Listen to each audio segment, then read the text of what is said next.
Le 7-9 de France Inter. Bruno Duvic. Un pape populaire, mais encore, l'Église va-t-elle vraiment changer sous l'impulsion du pape François? Deux invités pour dialoguer jusqu'à 9h, moins 5 en ce jour de Noël. D'abord Christine Pedotti, rédactrice en chef de Témoignages chrétiens. Bonjour madame. Bonjour. Vous venez de publier une biographie de Jésus, cet homme inconnu, aux éditions XO. Et puis au téléphone avec nous Olivier Bobineau, sociologue des religions. Bonjour Olivier Bobineau. Auteur de l'Empire des papes, une sociologie du pouvoir dans l'Église. C'est aux éditions CNRS. Les questions des auditeurs de France Inter sont les bienvenues au 01 45 24 7000 et franceinter.fr. Alors, avant de voir peut-être les limites de l'effet François sur la marche de l'Église, la vie quotidienne des fidèles, commençons par ce constat, la popularité, la parole, l'image, les foules, place Saint-Pierre, les médias bienveillants. Est-ce qu'il y a là, Christine Pedotti, un tournant durable et comment le qualifier ? Alors, je ne sais pas si c'est un tournant durable, parce que un pape, je ne sais pas si un pape suffit à faire le printemps de l'Église. C'est un grand changement de style. Un grand théologien a écrit que le christianisme, c'était un style. Donc, changer de style, c'est un changement profond. Donc, je pense que François change le style. C'est très, très important, surtout dans une époque aussi médiatique que la nôtre. Est-ce qu'il y aura d'autres changements ? C'est beaucoup plus difficile parce que la structure de l'Église, la façon dont c'est organisé, c'est beaucoup plus lourd à changer. Je ne suis pas certaine, mais je ne suis pas certaine qu'il réussira à changer beaucoup les structures. Mais en tous les cas, le changement de style est déjà une bouffée d'air extraordinaire. Et ça, c'est relativement durable, c'est-à-dire que je ne suis pas sûre que son successeur, il n'est pas jeune, il vient de fêter 77 ans, sans doute a-t-il dans l'idée qu'il démissionnera lui aussi lorsque ses forces ne seront plus suffisantes. Mais on voit mal son prédécesseur revenir son successeur, revenir dans les pompes, les ors, etc. Donc dans le changement de style, je crois qu'il y a quelque chose qui est d'une certaine façon acquis, au moins pour quelque temps. Olivier Bobineau, quel est l'objectif du pape avec ces petites phrases répétées, ces photos décalées, avec ce changement de style dont parlait Christine Pedotti? Quel est l'objectif ? L'objectif, sans aucun doute, je crois, c'est aussi une rupture par rapport à son prédécesseur, Benoît XVI, qui était, si l'on peut dire, doublement magistral, du haut de sa double chaire en tant que professeur. Benoît XVI était un grand professeur de théologie, et par ailleurs, c'était un prêtre, et donc, il avait tendance à asséner une vérité qui venait d'en haut. Ce qui est intéressant avec ce changement de François, c'est que, en étant casuiste, alors c'est un mot important dans l'Église, la casuistique c'est une façon de concevoir la doctrine, c'est de mettre d'un côté les principes et de l'autre de voir les cas particuliers, c'est de mettre en sourdine la doctrine et de voir la proximité des personnes, la réalité des situations. Et ce qui est intéressant, c'est que ce pape premier jésuite, eh bien, il opère ce changement de style, il propose une casuistique et d'une certaine façon, il déplace l'ensemble des approches. C'est-à-dire qu'il ne touche pas la doctrine, ça c'est sûr, il est conservateur sur le plan de la morale familiale, morale sexuelle, morale sociale, il ne touche pas à la doctrine, mais attention, il a une manière d'être au monde qui permet de changer la réception de la doctrine et donc son application. Quand on voit son exhortation apostolique, le document qu'il a signé le 24 novembre de cette année, c'est très intéressant de voir qu'il propose une église en sortie.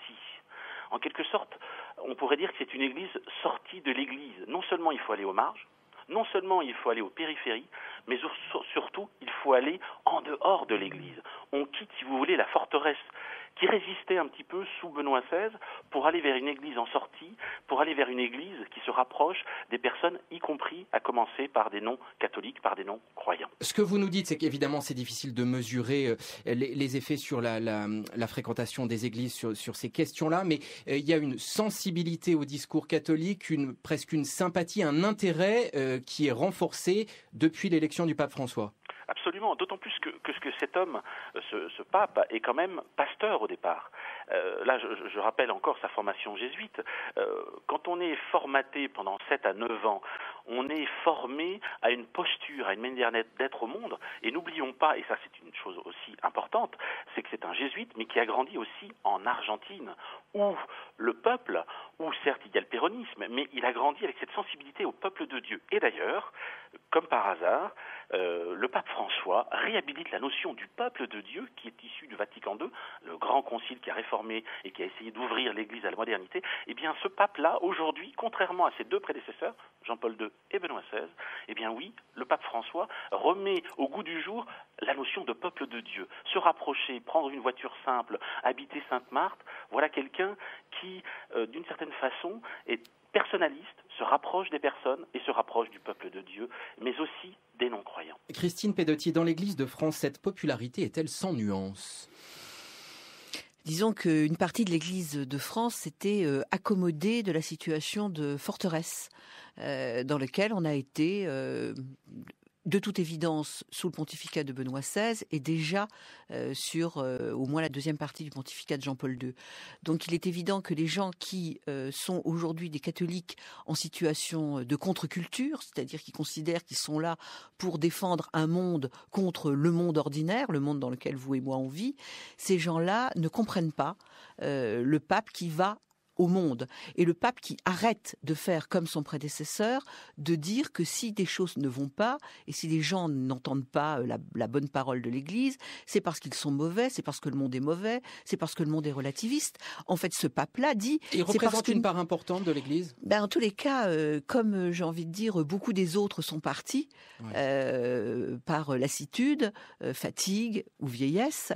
Je veux dire, au fond, ce sont plutôt les autres. Alors, il faut quand même raison garder.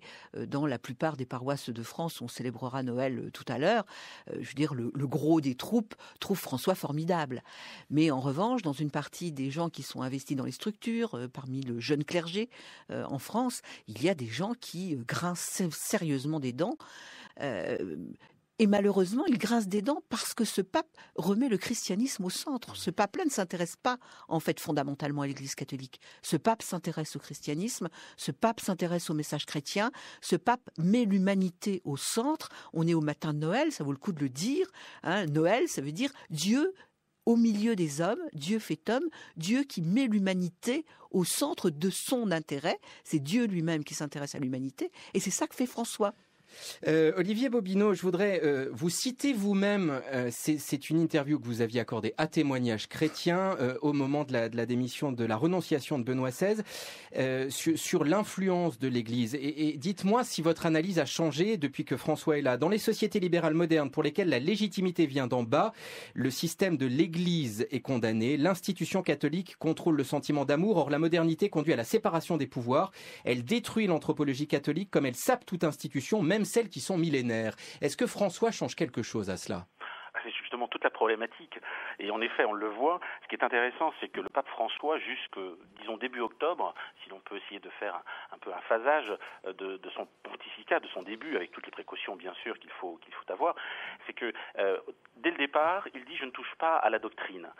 Mais dans le même temps, ce qui est intéressant, c'est qu'il va déplacer ses préoccupations, y compris pastorales et théologiques, c'est-à-dire qu'il va se concentrer sur l'autre pilier du catholicisme. D'un côté, il y a l'institution, il y a l'appareil qui est très conservateur, et puis il va déplacer ses préoccupations sur l'autre pôle du christianisme, qui est le message d'amour. D'ailleurs, l'amour, l'agapé qu'il évoque à de nombreuses reprises dans son exhortation apostolique, et ce qui est intéressant, c'est qu'en opérant ce déplacement, ce recentrage sur l'amour, sur le contenu, si vous voulez, il s'intéresse moins au contenant, eh bien, peut-être qu'il peut essayer de limiter la casse, si vous voulez. Et d'ailleurs, c'est très intéressant, lui-même ne tient pas à être appelé pape, mais évêque de Rome. Lui-même dit souvent, eh bien, on parle trop du pape, il faudrait parler du peuple de Dieu et du message de Jésus. D'une certaine façon, je dirais qu'il a compris là où Benoît XVI a échoué, c'est-à-dire que face à la modernité, on ne peut pas la combattre. la modernité libérale dans les sociétés occidentales qui contribue à l'émancipation de l'individu, c'est du moins en théorie le fond de la modernité, eh bien il a compris qu'on ne peut pas la combattre, qu'on ne peut pas être dans une forteresse et qu'il faut à un moment donné tendre la main vers les individus, et ça tombe bien puisqu'il peut tendre la main aux individus dans la mesure où le message du Christ, de l'Évangile, c'est justement tendre la main aux personnes. Donc si vous voulez, je crois qu'il opère vraiment un virage. Maintenant, est-ce que ça va fonctionner? Combien de temps? Parce qu'il y a aussi, et à l'instant Christine Pelotti le disait, il y a aussi des forces de résistance. Combien de temps cela peut-il durer? On sait que l'histoire est forte en papes ou qui ont été mis de côté ou éliminés, si vous voulez. Alors justement, parlons de la structure un petit peu. On a bien compris que du discours à l'évolution de la doctrine, il y avait une marge et que tout cela prendra du temps si jamais cela bouge. Est-ce qu'il y a tout de même des choses qui ont changé dans le gouvernement de l'Église, à Rome peut-être? Première question. Et deuxième question, quand le pape dit plus de transparence, plus de démocratie, concrètement, ça veut dire quoi?